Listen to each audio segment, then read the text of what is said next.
자, 오늘은 부사에 대한 얘기를 할 거야. 부사는 형용사와 밀접한 관련이 있거든. 형용사인 친구는 뭐뭐 니은으로 끝나는 친구고 실제로 뭐뭐 니은으로 끝나서 명사를 꾸며주는 친구였어. 근데 이러한 형용사에다가 ly를 붙여서 우리가 부사를 만든다라고 보통 생각하면 돼. 자, 그러면 부사의 형태는 이렇게 첫 번째 형용사에 ly를 붙여서 부사를 만든다라고 쓸게. 자, 니은으로 끝나는 친구를 ly가 붙으면 부사라고 하는데 해석을 뭐라고 쓸 거냐면 뭐뭐하게, 뭐뭐히, 뭐뭐으로 이렇게 써줄 거야.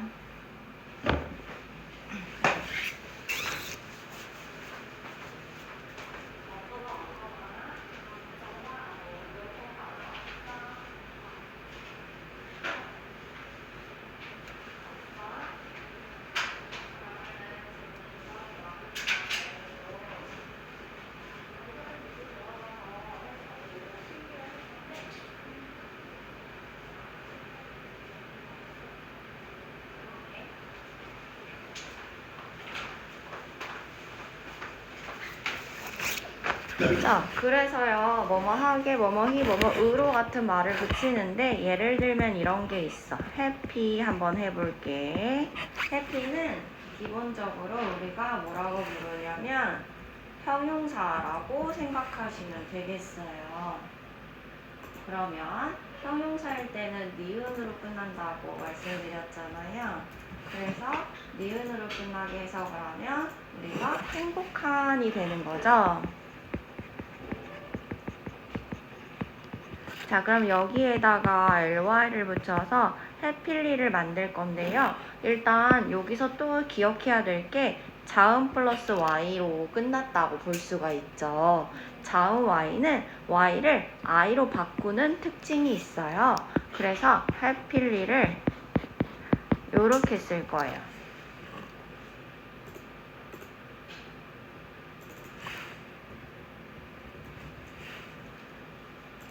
됐나요?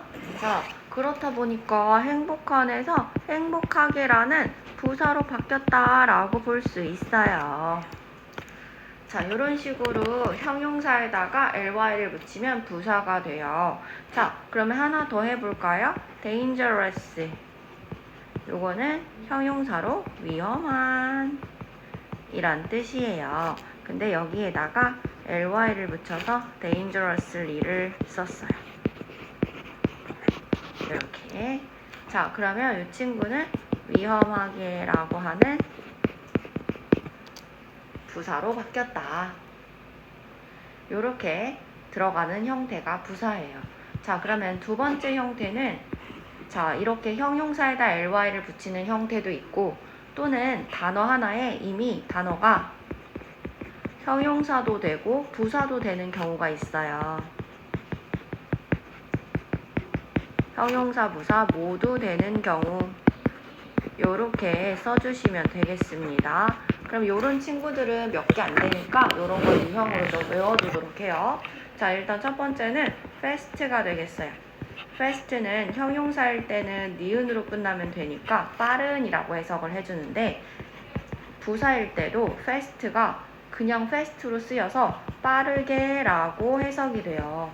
그러면 얘는 바로 뭐다? 부사다. 이렇게 생각해야 되는데 너희들이 보통 실수를 하는 게 fast에다 ly를 붙여서 쌤 이거 빠르게잖아요. 이렇게 하는 친구들이 있는데 이런 단어는 없어 얘들아. 그러니까 모든 단어가 다 형용사에 ly가 붙는 형태는 아니라는 거야. 그랬으면 영어가 그렇게 쉬웠지. 자, 그 다음에는 high를 쓸 거야. high는 높은이라는 뜻이고 그리고 얘가 high가 또 높게라는 뜻으로 사용이 되면 부사가 됐다는 거지. 그러면 얘도 highly라고 선생님이 한번 써볼게. 그러면 highly는 단어가 있어. 얘는 근데 완전 뜻이 달라. 얘는 매우라는 뜻이라서 완전 다른 거예요. 됐나요? 그 다음 hard를 써볼게요. hard는 형용사일 때는 어려운이 되고 그리고 힘든 그리고 딱딱한 요렇게 적어줄게요. 자, 근데 얘를 부사로 쓸 때도 hard를 쓰는데 부사일 때는 너희들이 많이 썼던 열심히 있죠? 그 뜻이에요.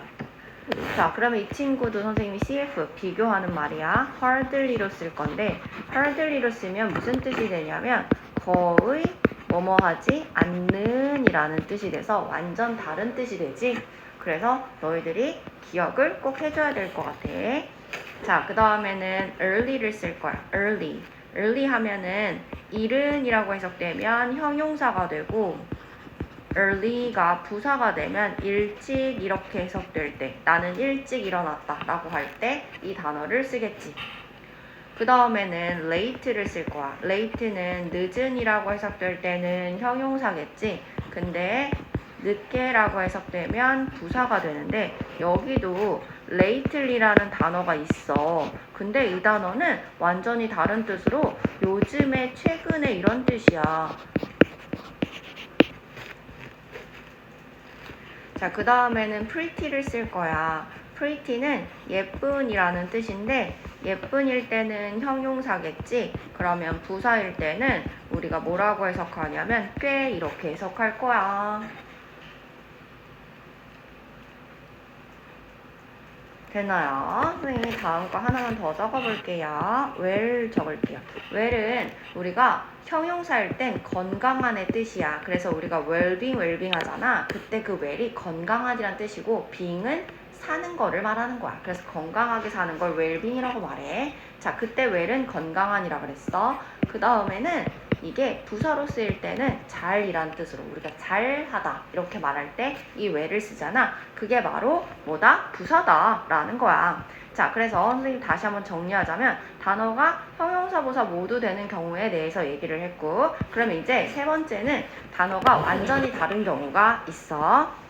세 번째는 단어가 형용사, 부사일 때 완전히 달라지는 경우 형용사, 부사일 때 다른 경우 요거는 딱 하나만 너희들이 기억해주면 돼. 그게 뭐냐면 굿을 쓸 거야. 굿은 좋은이라는 뜻이었잖아. 근데 얘를 좋게 이렇게 해석할 때 좋게는 우리나라 말에서만 있고 사실 얘네는 잘이라고 말하는 게 좋겠어. 그래서 얘는 굿이 goodly 이렇게 왠지 될 것 같잖아. 이게 아니라 well로 써야 됩니다. 우리나라 번역에서 좋게는 다 well이다 이렇게 생각하면 돼. 자, 그래서 부사의 형태가 이렇게 세 가지로 나뉠 수가 있어. 첫 번째는 형용사에다가 ly를 붙여서 부사를 만드는 경우가 있고 두 번째는 단어 하나에 형용사도 되고 부사도 되는 경우 그 다음에 세 번째는 단어가 완전히 달라지는 경우 이렇게 세 가지로 부사가 태어난다 이렇게 생각하면 돼. 근데 이제 이런 부사가 어떤 하는 일을 하는지가 중요해. 그래서 여기다가는 이제 부사가 이렇게 태어난 부사가 하는 일, 역할에 대해서 얘기를 해볼 거야. 자, 그러면은 부사는 문장 속에서 어떤 역할을 하면 되냐면 꾸며주는 역할을 한다라고 일단 생각을 해줘. 자, 그럼 누구를 꾸며주는지 대상이 중요하잖아. 그래서 꾸며주는 건 네 가지를 꾸며줄 건데 첫 번째는 형용사를 꾸며줄 거야. 형용사. 두 번째는 동사를 꾸며줄 거고 세 번째는 부사를 꾸며줄 거고 네 번째는 문장 전체를 꾸며준다. 요렇게 생각해 줄게. 자, 요렇게 좀 써줄 건데 일단 첫 번째로 선생님이 하나씩 예를 들어볼 거야. 예를 들면 이런 게 있어. 그녀는 달린다. 빠르게. 요렇게 한번 써볼게. 자, 그러면은 일단 그녀는 달린다. 빠르게. 요렇게 해석되는 거를 보아하건데 요 친구가 바로 부사인 것 같아.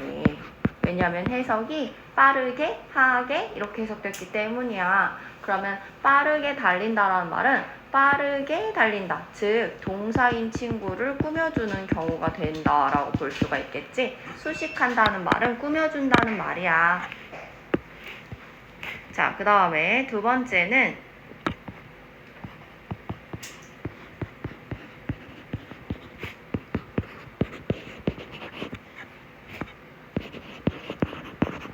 이런 문장이 있다고 쳐보자. 그랬을 때 이 꽃은 아주 예쁘다, 아름답다 이렇게 말할 수 있잖아. 그랬을 때 아주라는 것이 우리가 말하는 아주는 부사에 해당돼. 아주 예쁜, 그러면 형용사인 친구를 꾸며줬다 라고 볼 수가 있겠죠. 그래서 형용사 수식이 되는 거야. 자, 그 다음에 두 번째는 그는 달렸다 아주 빠르게. 이렇게 한번 또 써볼게. 자, 그러면 그가 달렸다 아주 빠르게 이렇게 해석을 할 건데, 아주라는 것이 부사라고 했죠. 이 부사인 친구가 빠르게 라고 하는 또 다른 부사를 수식해줬다 라고 볼 수가 있겠어요. 그리고 아까 전에 말한 것처럼 이 fast는 또 부사인데 이 친구는 달렸다라는 동사를 꾸며주고, 각각이 부사가 지금 얘도 부사고 얘도 부사잖아. 근데 부사는 한 개만 올 수 있는 게 아니라 문장에서 여러 개가 올 수가 있어. 근데 각각 꾸며주는 말이 다르겠지, 그치? 그래서 베리는 fast를 꾸며주지만 fast는 달렸다라는 동사를 꾸며준다 라고 너희들이 생각하면 될 것 같아. 자, 그 다음에 문장을 또 한번 써볼게요.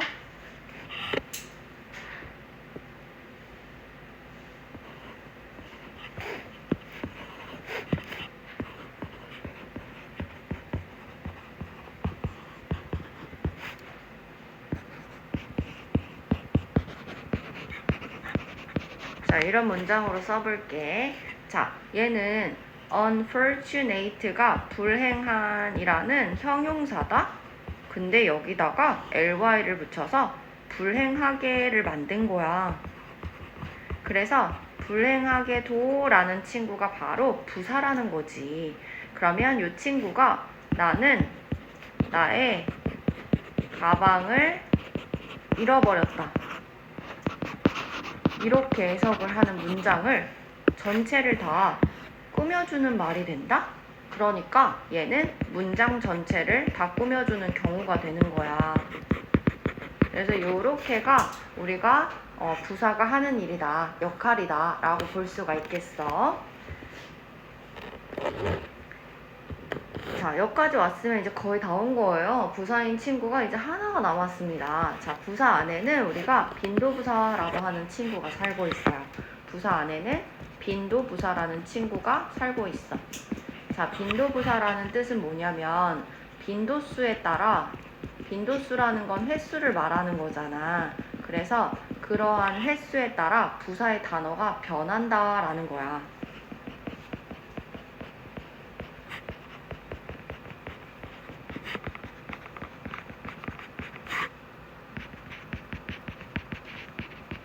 이렇게 생각을 해주면 되는데, 횟수라는 건 우리가 알다시피 빈도수가 100%가 있고 쭉 떨어지면 0%도 있을 수 있잖아. 이렇게 우리가 빈도수를 한번 적어보도록 하자. 자, 100%일 때는 우리가 일단 한국말에서 먼저 생각을 해줘야 되는데 항상이라는 뜻을 말해. 그리고 선생님이 이제 조금 더 디테일하게 말해줄게. 자, 조금 더 떨어지면 80%라고 예상이 되고, 이렇게 되면 보통 뭐라고 말하냐면 늘, 보통, 대개 이런 식으로 말해.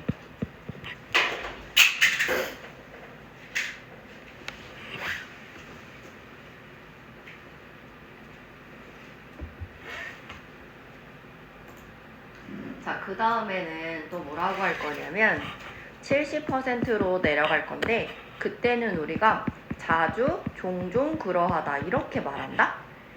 그리고 한 60%로 떨어진다 하면 우리가 가끔 그렇다, 때때로 그렇다 이렇게 말해.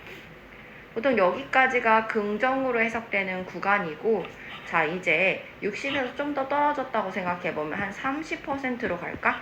30%일 때는 이제는 사실 거의 뭐뭐 하지 않는다라고 말하는 부정문으로 바뀌어. 그리고 0%가 되면 거의 아니고 이제 전혀 안 해, 전혀 뭐뭐를 안 해, 이런 식으로 바뀌어. 그래서 요 정도는 기본적으로 너희가 빈도수에 따른 부사라고 해서 외워줄 필요가 있지. 자, 그럼 이제 영어로 한번 깔아볼 거야. 항상이라는 말은 always가 되겠고요. 늘 보통 대개는 usually가 됩니다. 그리고 자주 종종은 often이 되고요. 가끔 때때로는 sometimes로 씁니다. 그리고 거의 뭐뭐하는은 rarely, hardly, seldom 요렇게 세 가지의 단어가 이미 단어가 부정어예요. 그 다음에 전혀 뭐뭐하지 않는은 never입니다. 자, 이런 애들을 우리가 뭐라고 불러? 빈도부사다 라고 부르는 거야. 빈도부사는 위치가 중요해. 그래서 빈도부사의 위치를 어디다 찍어줘야 되느냐 라고 말했을 때 동사를 기준으로 말할 건데, 동사에는 비동사, 조동사, 그래서 비동사, 조동사가 문장 속에 보이면 be를 뒤에다가 이 단어를 넣어줘. 그리고 만약에 일반 동사가 보이잖아? 그러면 일동 앞에다 적어줘. 그래서 우리가 외울 때 비조디 일동 앞 요렇게 외우시면 되겠어요. 예를 한번 들어보도록 하자.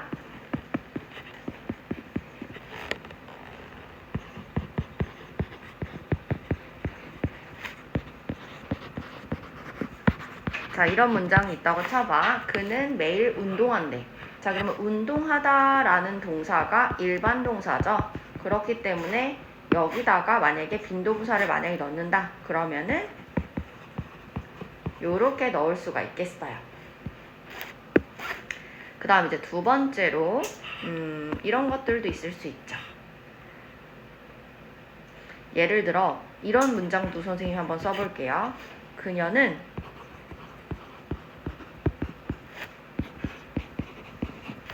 그 게임을 하지 않는다. 만약에 이렇게 있어.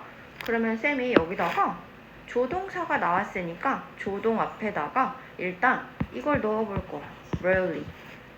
그러면 rarely의 뜻은 거의 뭐뭐하지 않는 이라는 뜻이 됐었잖아요. 근데 이미 부정어가 단어에 붙어 있잖아. 그런데 뒤에 부정문이 또 나오면 될까 안 될까? 안 되겠지. 부정은 긍정이 돼버려. 그래서 얘는 틀린 문장이야. 그렇기 때문에 이 친구를 다시 한번 우리가 정리를 해주면, 네, 다음 거 바로 보내드릴게요. 자, 얘를 그러면 우리가 정리를 해주면 she, 그 다음에 rarely, 그 다음에는 plays, 3인칭 단수였기 때문에 이렇게 쓰는 문장이 맞아. 요건 틀리고 요건 맞아. 이렇게 적어줘.